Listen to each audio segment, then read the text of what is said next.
At some point today, you might cry. Maybe you already have. Maybe something small will set it off. A song, a memory, a moment that catches you off guard. And when it happens, you won't think twice about it. But here is something nobody tells you.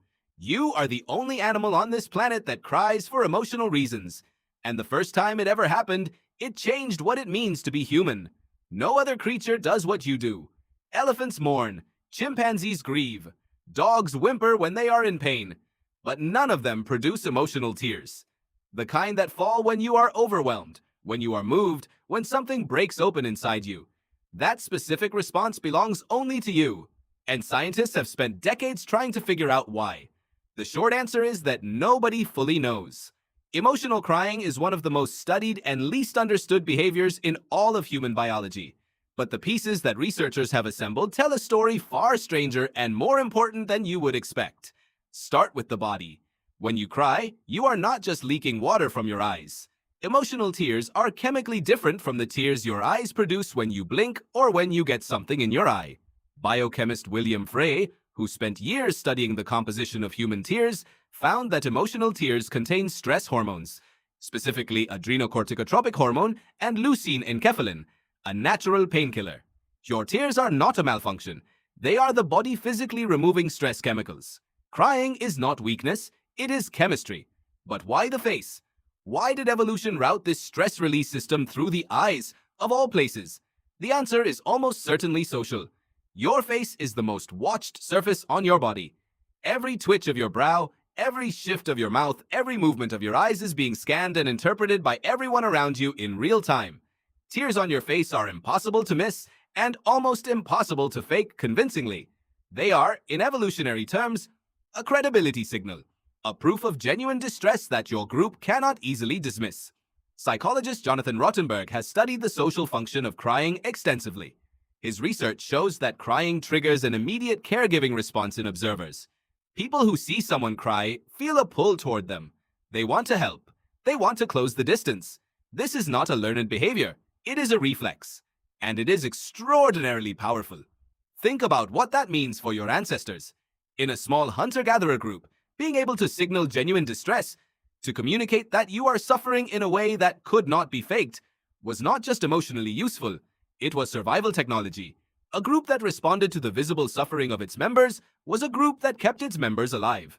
Crying bound your ancestors together in moments of crisis in a way that words, which came much later, could not. But there is a deeper layer. Crying does not just signal distress. Research by social psychologist Chip Donaldson and others suggests that shared crying, two people crying together, creates one of the deepest forms of human bonding. It strips away performance. It removes the social mask. Two people crying in the same room are seeing each other in a state of total vulnerability, and that shared exposure creates a kind of trust that is very difficult to build any other way. This may explain something you have almost certainly felt: the strange intimacy that follows a shared cry. The way a relationship can shift after two people have been moved by the same thing at the same time. Your ancestors sitting around a fire, moved by the death of someone they loved, crying together in the dark. They were not just grieving. They were becoming more tightly bound to each other. Grief was also glue. Neuroscientist Jaak Panksepp spent his career mapping the emotional systems of the mammalian brain. His work identified what he called the panic system, the circuit that activates when a social creature is separated from its group.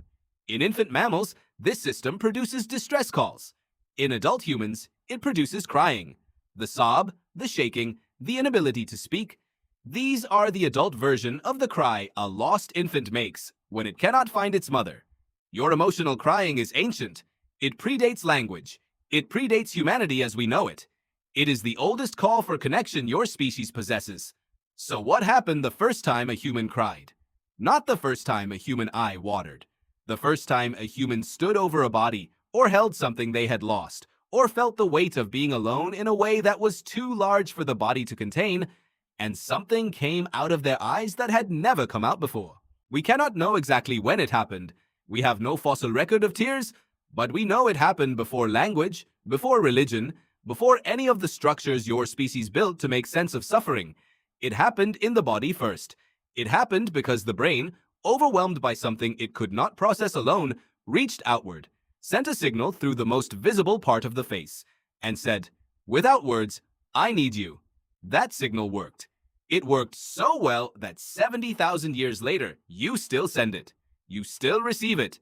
You still feel the pull towards someone whose eyes are wet. You still feel something loosen inside you when you finally let yourself cry after holding it back for too long. The chemistry has not changed. The need has not changed. Only the things that trigger it have multiplied. Because you have more to love, more to lose, and a brain complex enough to be moved by things that have not even happened yet.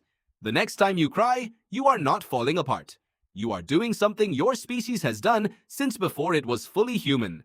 You are reaching out in the oldest language you have. And somewhere deep in the person next to you, that language is still being heard.